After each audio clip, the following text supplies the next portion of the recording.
Hello my dear students, how are you. ये question देखो, statistic का जो हमारे चैप्टर में, हमारे सिलेबस में चैप्टर 12 है, उसका जो मेन फोकस है हमारा, वो उसमें ये है कि चार्ट के ज़रिए हम किसी भी चीज़ को, किसी भी इंफॉर्मेशन को चार्ट के ज़रिए हम कैसे उसको एग्जिबिट कर सकते हैं, शो कर सकते हैं।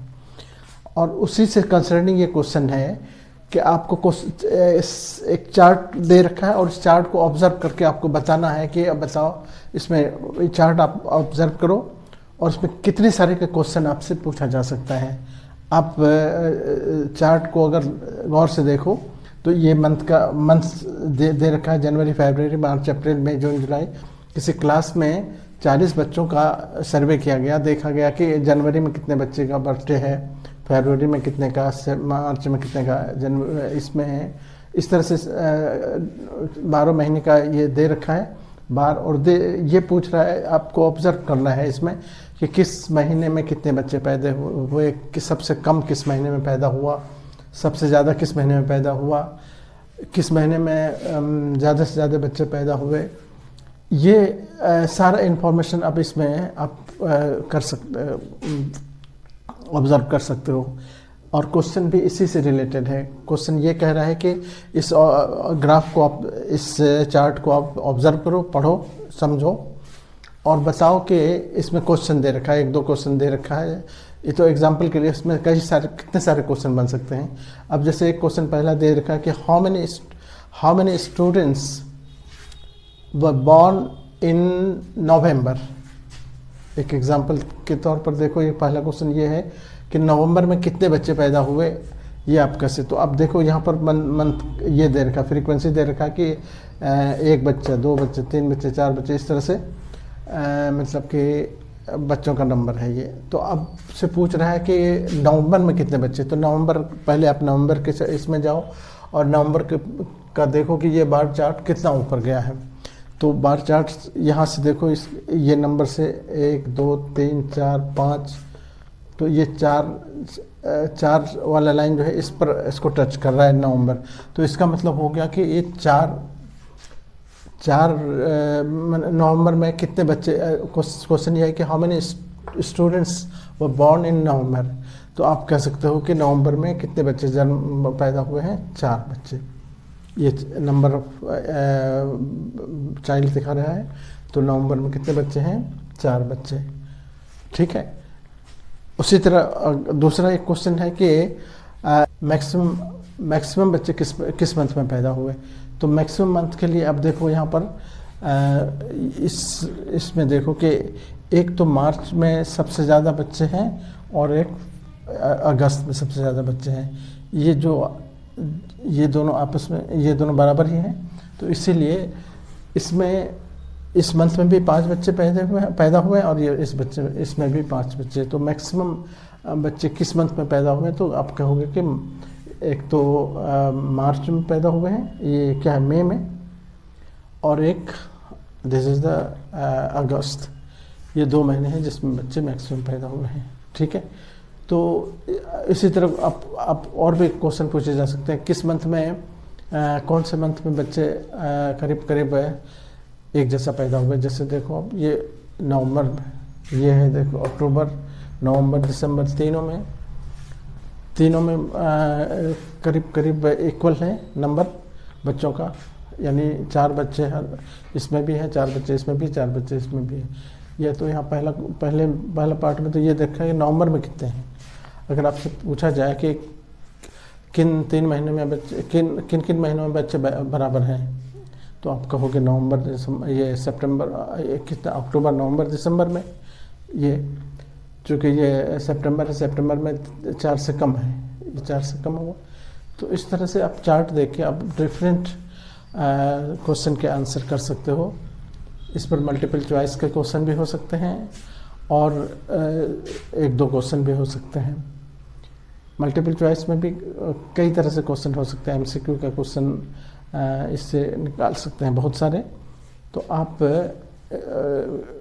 जस्ट समझो कि ये एक तरह से ये स्टैटिस्टिक का इंट्रोडक्शन टाइप का है कि हम स्टैटिस्टिक के चार्ट से क्या क्या हम ऑब्जर्वेशन कर सकते हैं, क्या क्या रिजल्ट निकाल सकते हैं, क्या क्या निष्कर्ष निकाल सकते हैं। ओके, हम लोग एग्जाम्पल 2 देख रहे हैं। एग्जाम्पल सेकंड है ये चैप्टर 12 का, जिसमें एक ही एक्सरसाइज है 12.1, और उसके जो एग्जाम्पल्स हैं वो बड़े अच्छे अच्छे एग्जाम्पल्स हैं। वो एग्ज़ाम के लिए बहुत इम्पॉर्टेंट होते हैं ये सब एग्ज़ाम्पल। आप ये मत समझो कि एग्ज़ाम्पल है तो इसको हम इग्नोर कर दें। एग्ज़ाम्पल बहुत इम्पॉर्टेंट होता है, और ये इसी एग्ज़ाम्पल को क्वेश्चन में एग्जैक्टली वैसे ही दे देता है, तो आप इसको इग्नोर मत किया करो।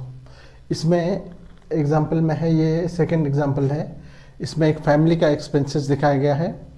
ये फैमिली के जो ये होते हैं आइटम्स, क्या क्या एक्सपेंसेस उसके फैमिली में होते हैं, उसके हेड पॉइंट्स ये हैं। ग्रॉसरी में जैसे खाने पीने के सामान में ये देखो, ये जो दे रखा है डाटा, ये कॉस्ट है, एक्सपेंसेस है, एक्सपेंडिचर है कितना, ये 1000 में है, 4000, 5000, 5000, 2000, 2000, 1000, ये सब एक्सपेंसेस हैं। और ये सब आइटम्स हैं जो कि मतलब कह सकते हो कि ये सब एक तरह से कह सकते हो कि घर की जो नेसेसिटीज़ है वो सब हैं। ग्रॉसरी में, रेंट में, एजुकेशन में, मेडिसिन में, फ्यूल में, एजुकेशन में, क्या कहते हैं कि इंटरटेनमेंट में, मिसलेनियस में। तो ये सब क्या कहते हैं कि आइटम है जिसमें फैमिली के में मतलब एक्सपेंसेस होते हैं। इसको हमें बार चार्ट पर शो करना है। आपको पता है कि बार चार्ट ऐसा चार्ट है कि जो आपको चार्ट देख के ही आप उसके सारे डिटेल्स को बता सकते हो कि इस फैमिली में ग्रोसरी पर कितना खर्च हो रहा है, एजुकेशन पर कितना खर्च हो रहा है, रेंट में कितना खर्च हो रहा है। तो हम एक चार्ट के ज़रिए उसको हम शो करते हैं, उसी को हम बार चार्ट कहते हैं। बार चार्ट हमको ड्रा करना है। तो जिसमें जो आइटम्स हैं ये सब तो चेंज नहीं हो सकता, इसीलिए हम एक्स एक्सिस पर इसको हम ले रहे हैं, और एक्स एक्सिस पर यहाँ पर जैसे पहला देखो, पहला आइटम है ग्रॉसरी। ग्रॉसरी हम एक एक गैप ये ले रहे हैं, एक एक गैप को। अब हम जैसे ग्रॉसरी पर देखो, तो ग्रॉसरी पर हम एक ब्लैंक छोड़ के यहाँ पर ले देते हैं, इस वाले में सब इक्वल डिस्टेंस पर है ये। तो ग्रॉसरी पर 4000 का मतलब है कि हम इस वाले रेक्टेंगल को 4 तक जाएंगे। ये देखो, ये 4 वाला लाइन है, तो यहाँ से इसको हम ऐड कर जोड़ देंगे। ये हमारा हो गया ग्रॉसरी का, ये रेक्टेंगल बना ग्रॉसरी का। ठीक है, ये रेक्टेंगल देखते ही कोई भी समझ सकता है। यहाँ पर आप लिख दोगे ये ग्रॉसरी का के लिए है, ये ग्रॉसरी है। और कितना खर्च हो रहा है, तो ये ग्राफ बता रहा है कि 4000 खर्च हो रहा है इस पर। उसके बाद रेंट पर है, रेंट पे 5000, तो यहाँ से एक बार छोड़ देंगे, एक गैप यहाँ छोड़ के फिर यहाँ पर 5 वाला कॉलम देखो, 5 वाला लाइन ये है, और इसमें हम यहाँ से इसको मिला रहे हैं। ये हो गया, ये ग्रॉस, ये रेंट, ये किस क्या होगा, रेंट।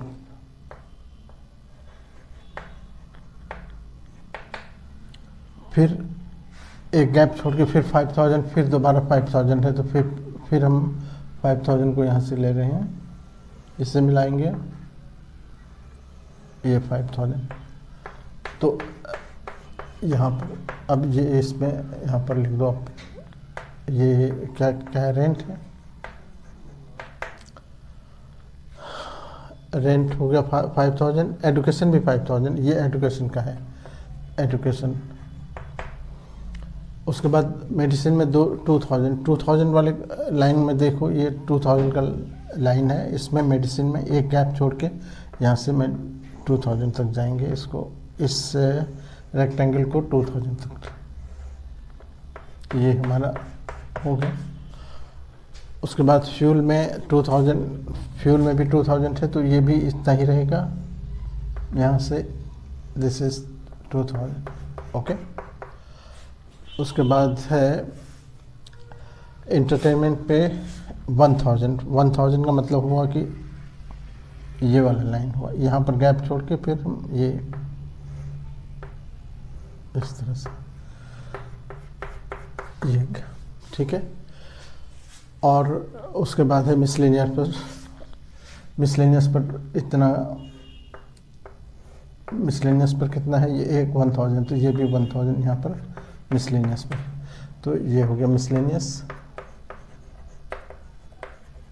ये हो गया एंटरटेनमेंट, ये हो गया फ्यूल पर,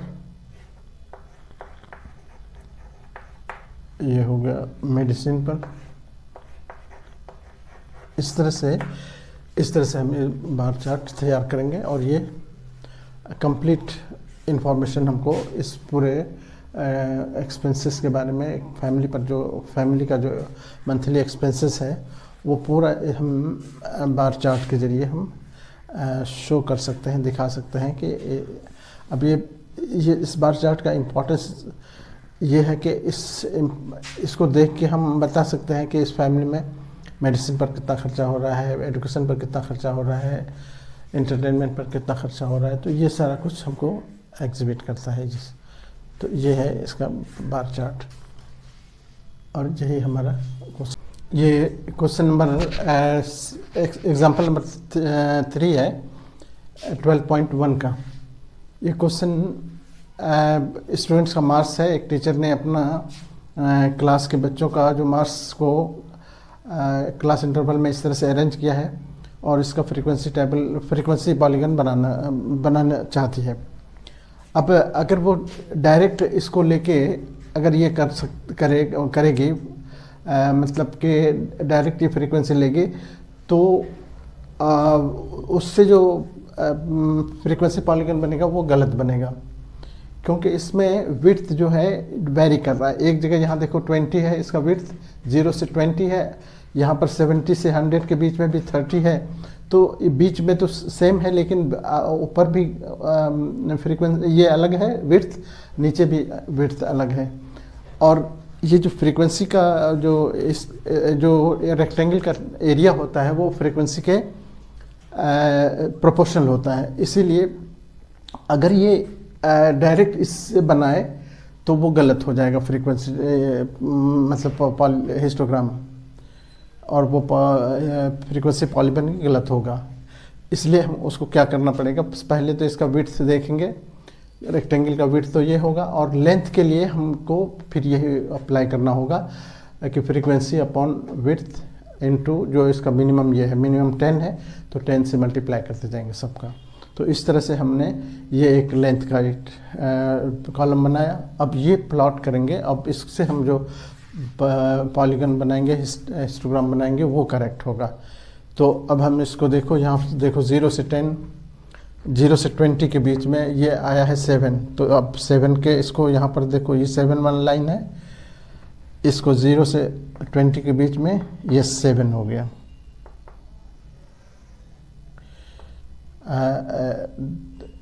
ये 7 तक गया है, ठीक है। उसके बाद फिर 20 से 30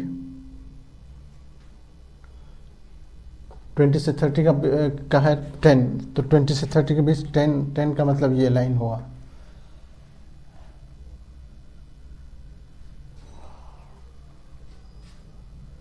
ये 10 यहाँ से ये 10 को मिलाएंगे 20 से 30, फिर 30 से 40 ये भी 10 है, 30 से 40 ये भी 10 है, और 40 से 50 हमारा 20 आ रहा है, तो 20 का मतलब यहाँ चला गया ये लाइन। तो यहाँ से इसको बढ़ाओ, यहाँ से इसको ये इस तरह से ये हो गया। उसके बाद 50 से 60 20 तक गया है, 50 से 60 ये भी 20 तक गया है। जो थोड़ा सा 20, फिर 60 से 70 ये 15 आया है। 15 16 से 60 से 70 के में 15 वाला यहाँ नहीं, 14 और 16 के बीच का लाइन ये हो गया यहाँ से, और फिर 70 से अब 30 तक ये एक कितना गया है देखो, 70 से 30, 70 से 30, ये 70 से 100 तक, यहाँ से यहाँ तक, और इसकी जो आ रही है वो 2.67 आ रही है। तो 2 यहाँ पर है, इससे थोड़ा सा ऊपर, स्लाइटली ऊपर हम जाएंगे, और यह यहाँ तक है 100 तक। तो इस तरह से हमारा ये बन गया। अब ये हो गया 7 तक जो था वो था ये 6 7 ये वाला, उसके बाद ये हो गया, फिर ये हो गया, फिर ये, उसके बाद ये हो गया, और इस तरह से ये हमारा हिस्टोग्राम बना।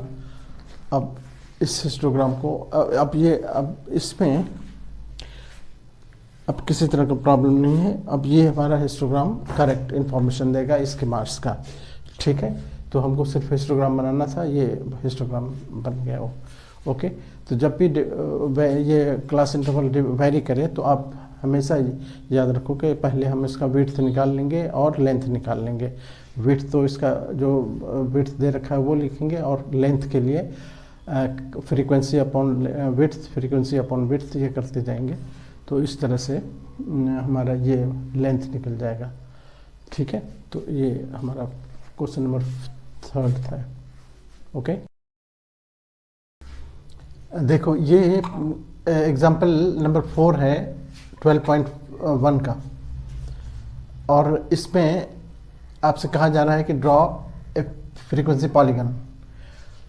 तो इस तरह से जब अगर आपके पास क्लास मार्क्स दिया हुआ हो और नंबर ऑफ स्टूडेंट्स फ्रीक्वेंसी दिया हुआ हो, दोनों चीज़ आपके पास है, आपको फ्रीक्वेंसी पॉलीगन बनाना है, और मेंशन आपको नहीं कर रखा है कि यहाँ फ्रीक्वेंसी पॉलीगन विदाउट हिस्टोग्राम बनाओ या हिस्टोग्राम के साथ।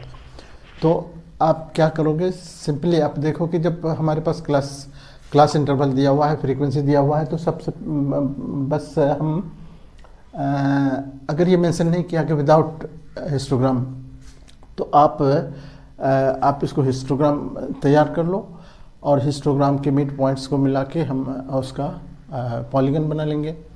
तो उसमें क्या करना है हमको, यहाँ डाटा हमारे पास है मार्क्स का 0 से 10 5 बच्चे का है नंबर, 10 से 20 10 बच्चे को नंबर है, और इसका हमको फ्रीक्वेंसी पॉलीगन बनाना है।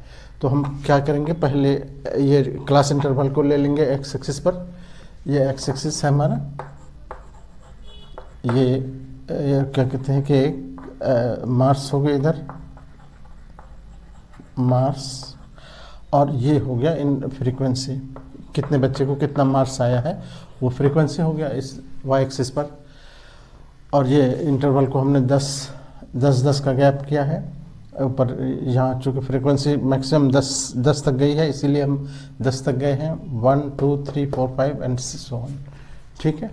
अब हम इसको ड्रॉ करेंगे, तो 0 से 10 ये आ गया, और ये 5 तक गया है, तो यहाँ 5 तक चले जाओ, 5 तक जाके इसको 10 से 10 वाले इसमें आ गया। फिर 10 to 20 के लिए 10 to 20 ये 10 तक गया है, तो ये इसको हम 10 तक बढ़ाएंगे, यहाँ ये लाइन 10 का है, तो इसको 10 to 20 को हम यहाँ से कर लेंगे, तो ये हो गया हमारा 10 to 20। फिर 20 से 34 तक गया है, 4 ये लाइन है, और ये 20 to 30 ये इसको मिला देंगे। फिर 30 से 40 देखो 6 तक गया है, तो ये 6 वाला लाइन, ये इसको 30 से 40 के बीच में ये हो गया, ठीक है। उसके बाद 30 से 46 हो गया, 40 से 57 तक गया है। देखो ये 7, यहाँ से 7 ये हो गया, ठीक है। इधर ये गया था कितना, 50 तक, और ये 20 से 30 गया है, 20 से 34 तक गया है, 4 यानी यहीं तक, ठीक है। ये गया है यहाँ।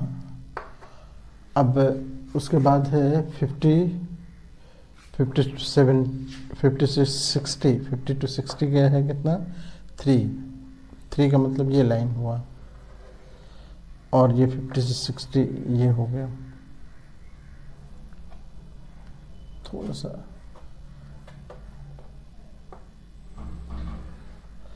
फिफ्टी से 60 कितना, 3 तक, 60 का ये लाइन है, 3 का ये 3 तक मिला देंगे, है ना,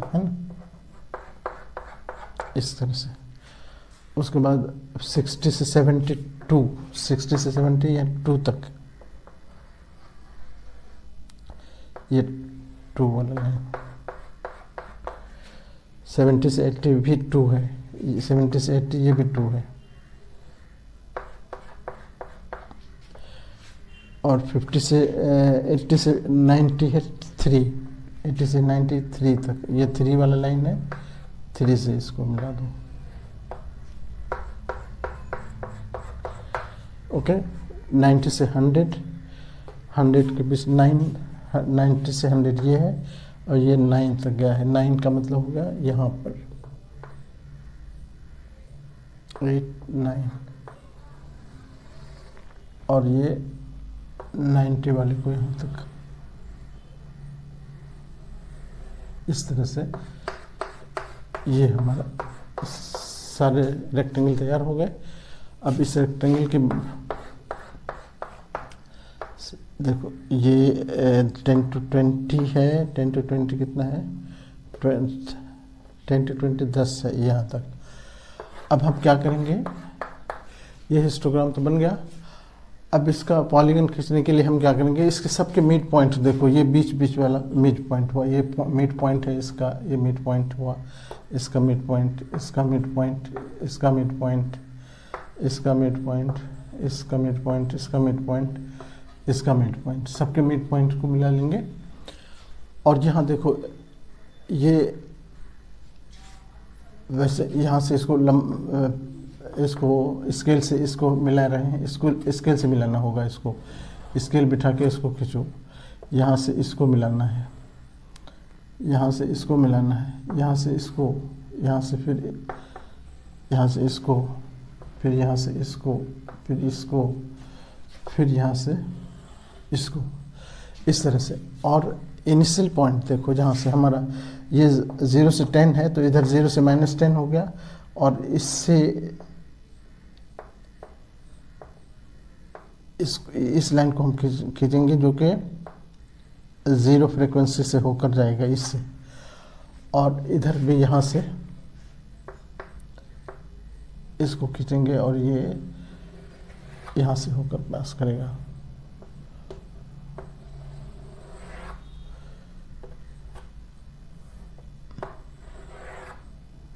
इस तरह से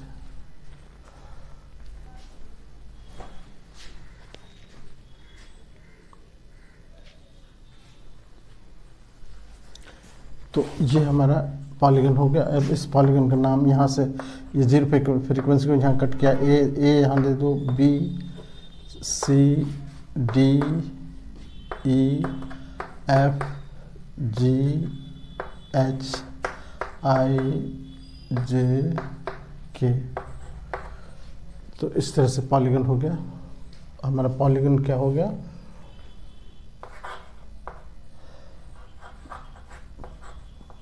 पॉलीगन हो गया यहाँ से A B C D E F जी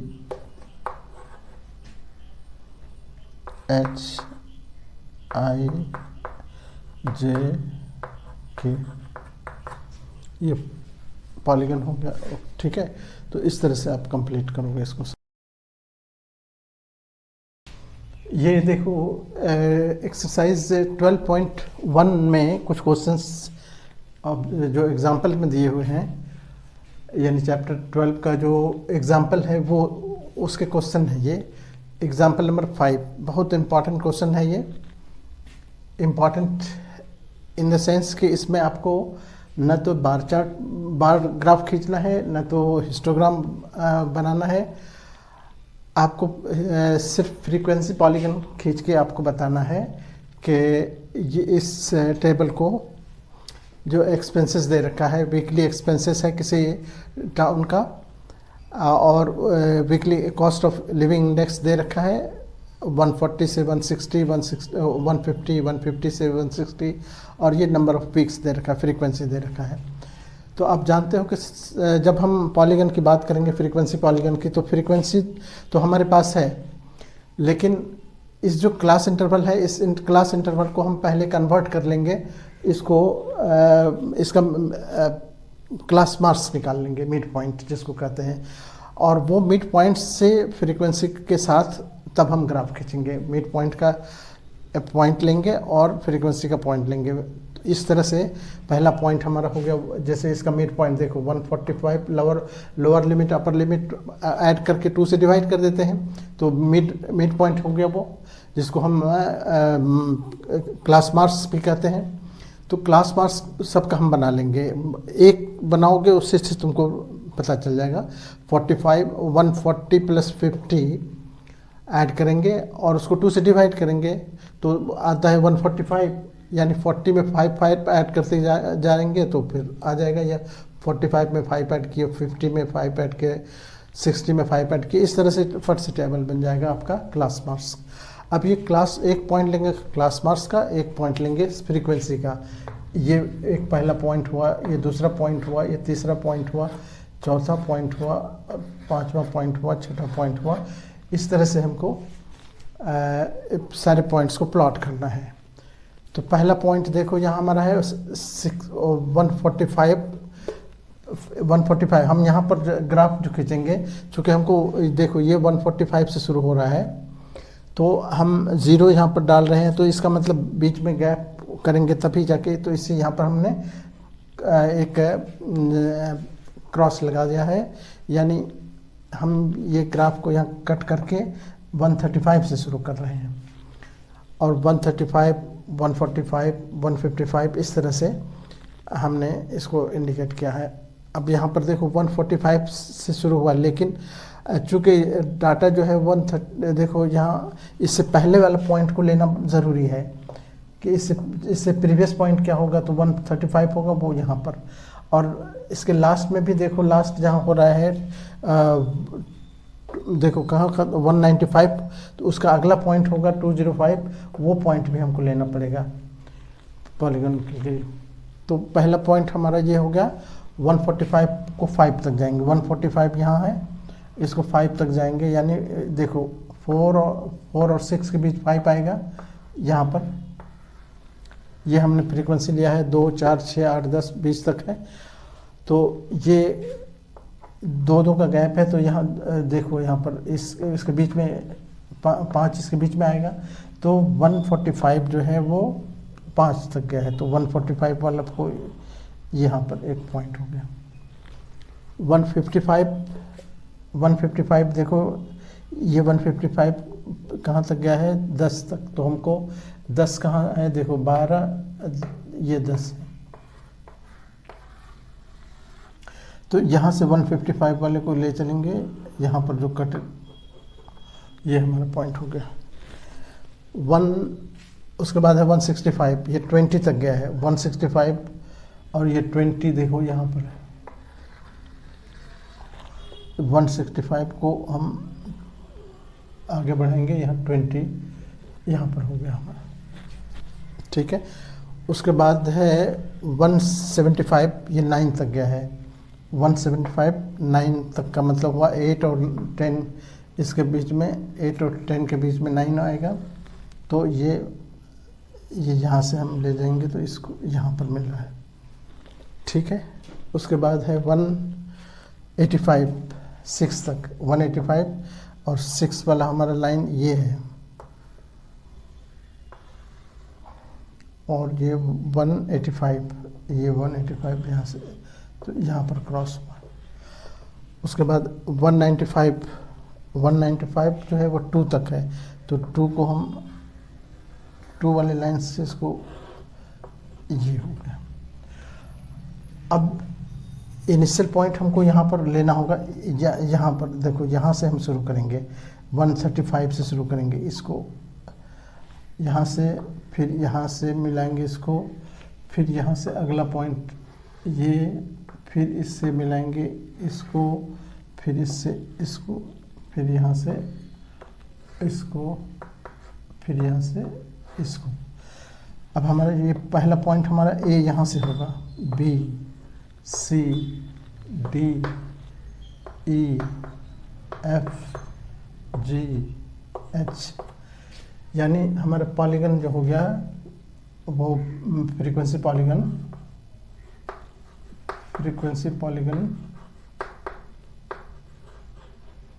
ये हो गया A B C D E F G H, ये फ्रीक्वेंसी पॉलीगन हो गया, ठीक है।